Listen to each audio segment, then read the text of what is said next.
राजा शिवी कबूतर और बाज का शानदार किस्सा। सीनियर पुत्र महाराज शिवी बड़े ही दयालु और शरणागत वत्सल थे।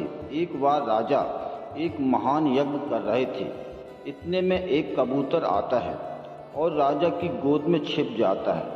पीछे से एक विशाल बाज वहां आता है और राजा से कहता है, राजन, मैंने तो सुना था आप बड़े ही धर्मनिष्ठ राजा हैं, फिर आज धर्म विरुद्ध आचरण क्यों कर रहे हैं? यह कबूतर मेरा आहार है और आप मुझसे मेरा आहार छीन रहे हैं।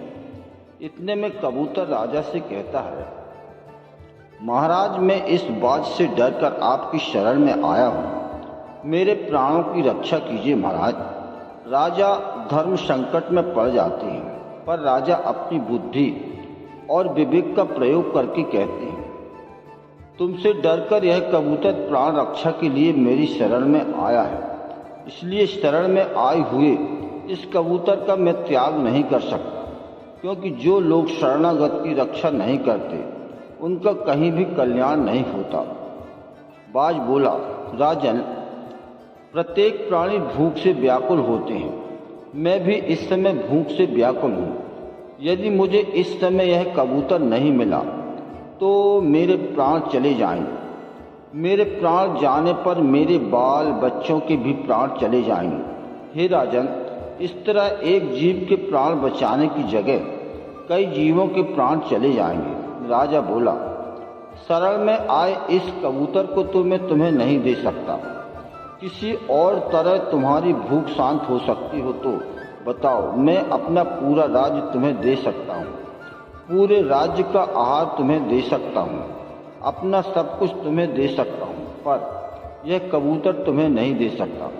बाज बोला, हे राजन, यदि आपका इस कबूतर पर इतना ही प्रेम है तो इस कबूतर के ठीक बराबर का तौलकर आप अपना मांस मुझे दे दीजिए, मैं अधिक नहीं चाहता। राजा बोला, तुमने बड़ी कृपा की, तुम जितना चाहो उतना मांस मैं देने को तैयार हूँ। यदि यह शरीर प्राणियों के उपकार के काम में न आए तो प्रतिदिन इसका पालन पोषण करना बेकार है।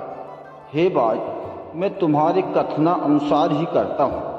यह कहकर राजा ने एक तराजू मंगाया और उसके एक पलड़े में उस कबूतर को बिठाकर दूसरे में अपना मांस काट काट कर रखने लगे और उस कबूतर के साथ तोलने लगे।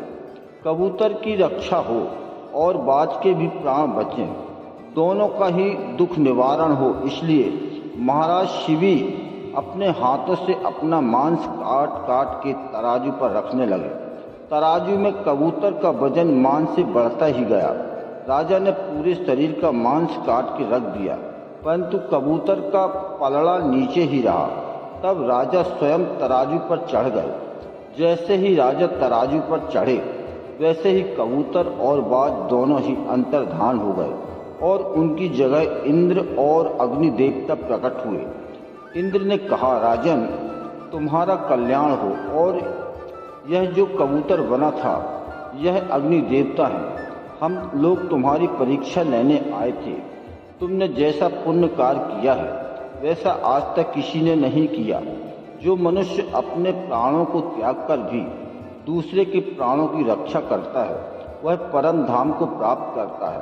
अपना पेट भरने के लिए तो पशु भी जीते हैं, पर प्रशंसा के योग्य जीवन तो उन लोगों का है जो दूसरों के लिए जीते हैं। इंद्र ने राजा को वरदान देते हुए कहा, तुम चिरकाल तक दिव्य रूप धारण करके पृथ्वी का पालन कर अंत में भगवान के ब्रह्मलोक में जाओगे। इतना कहकर वे दोनों अंतर्ध्यान हो गए। दोस्तों, भारत वह भूमि है जहाँ राजा शिवी और दधीचि जैसे लोग अवतरित हुए हैं, जिन्होंने परोपकार के लिए अपना जिंदा शरीर दान दे दिया। और एक हम लोग हैं, जिंदा की तो बात छोड़िए, मरने के बाद भी अंग दान नहीं करते। दोस्तों, मरने के बाद यह शरीर कूड़ा हो जाता है, उसमें से बदबू उठने लगती है। घर और परिवारीजन लोग जल्द से जल्द उसे घर के बाहर ले जाते हैं। अगर वह शरीर काम का होता तो वह उसको जलाते या गड़ाते क्यों? पर आपके लिए जो काम का नहीं है वह किसी को जीवन दे सकता है, किसी की रोशनी दे सकता है और मेडिकल साइंस को एक नई दिशा दे सकता है। ऐसा तब हो सकता है जब आप इस मृत शरीर को दान करें। इसलिए दोस्तों, अब समय आ गया है अंत्येष्टि क्रिया को बदलने का और अंगदान कर परोपकार के भागीदार बनने का। कृपया इस बात पर विचार करें और अपना निर्णय लें। नमस्कार दोस्तों, यदि यह कहानी आपको अच्छी लगी हो तो चैनल को सब्सक्राइब करें। आपका बहुत बहुत धन्यवाद।